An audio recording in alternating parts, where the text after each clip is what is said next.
Hello সবাইকে, আসসালামু আলাইকুম। কেমন আছেন সবাই? আশা করি আপনারা সবাই ভালো আছেন। আজকে আমি চলে গিয়েছিলাম একটু শপিং করতে। চলুন তাহলে দেখি আজকে আমি কোথায় গিয়েছিলাম এবং কি কি শপিং করলাম। আপনারা সবাই কি শপিং করতে পছন্দ করেন তা কিন্তু আমাকে জানাবেন।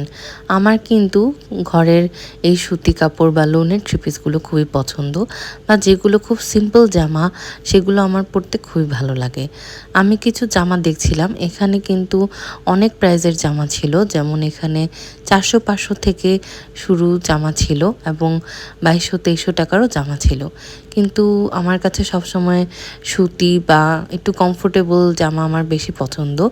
যেমন এই জামাটা আমি দেখছিলাম, এবং যে জামাগুলার কালার খুব একটু সোবার থাকে বা খুবই মানে দেখতে ভালো লাগে, আমার কাছে মনে হয় যে ওগুলো পরলেও খুব ভালো লাগে। স্কাই ব্লু কালার জামাটা দেখছিলেন, এই জামাটা আমাকে প্রথমে 3500 টাকা চেয়েছে, কিন্তু এরপর কমাতে কমাতে আমাকে লাস্ট 2500 টাকা বলেছিল। এরপর আমি 2000 বলেছিলাম, বাট দেয়নি। 2200 বললে হয়তো দিয়ে দিত। এরপর আমি এই লোনগুলো দেখছিলাম। ওই স্কাই ব্লু কালার জামাটা ছিল, বলেছে যে ওটা নাকি পাকিস্তানি সাদাবাহার ড্রেস ছিল।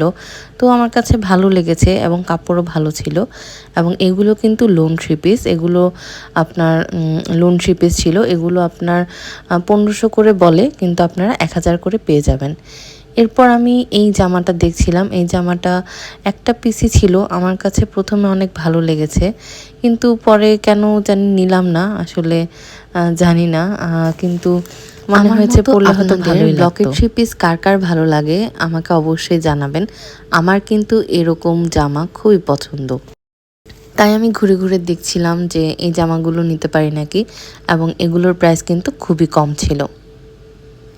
এই জামাগুলোর প্রাইস ছিল 700, 800, 900 এরকম, এবং আমার মনে হয়েছে 700 করে দিয়ে দিত। এই ব্ল্যাক আর হোয়াইট কালার জামাটা তো আমার খুবই ভালো লেগেছে, এবং বলেছে যে এটা নাকি কোনো রং উঠবে না, কিছু হবে না।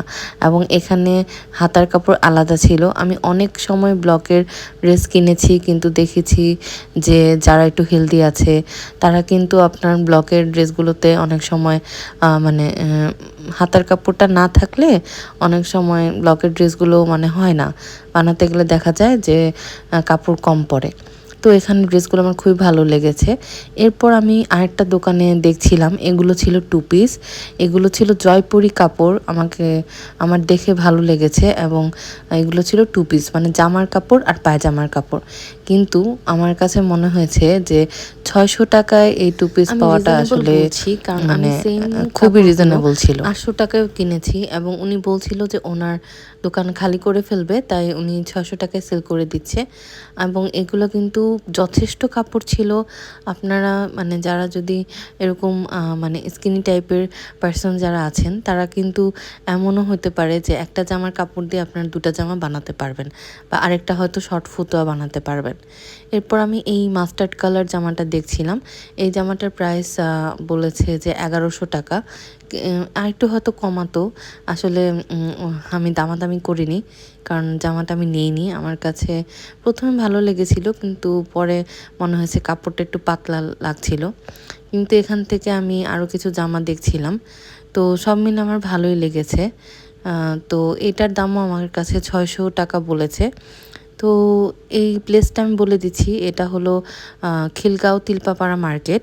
তো এখানে আপনারা ভিজিট করলে অবশ্যই আপনারা খিলগাঁও রেলগেট থেকে একটু সামনে আগালে এই মার্কেটটা পেয়ে যাবেন, এবং এই মার্কেটটার বলেই হলো কাপড়ের মার্কেট। তো আপনারা যদি রেলগেটে যেয়ে খিলগাঁও রেলগেট থেকে কাউকে জিজ্ঞেস করেন যে কাপড়ের মার্কেটটা কোথায়, তিলপাপাড়া কাপড়ের মার্কেট, তাহলেই কিন্তু আমাকে অবশ্যই আপনারা কমেন্ট করে জানাবেন যে আমার ভিডিও কেমন লাগলো, এবং যদি কোনো ভুল ত্রুটি থেকে থাকে তাহলে তাও কমেন্ট করে আপনারা জানতে পারেন, বা কারো যদি কোনো সাজেশন থেকে থাকে তো তাও আপনারা আমাকে বলতে পারেন কমেন্ট করে। তো অবশ্যই আমার চ্যানেলটি সাবস্ক্রাইব করবেন, এবং আমার এই নামে একটি ফেসবুক পেজ আছে, তো ওখানেও কাইন্ডলি আপনারা ভিজিট করবেন আরও ভালো ভালো ভিডিও পাওয়ার জন্যে। তো আজকের জন্য এতটুকুই। Thank you so much for watching my video.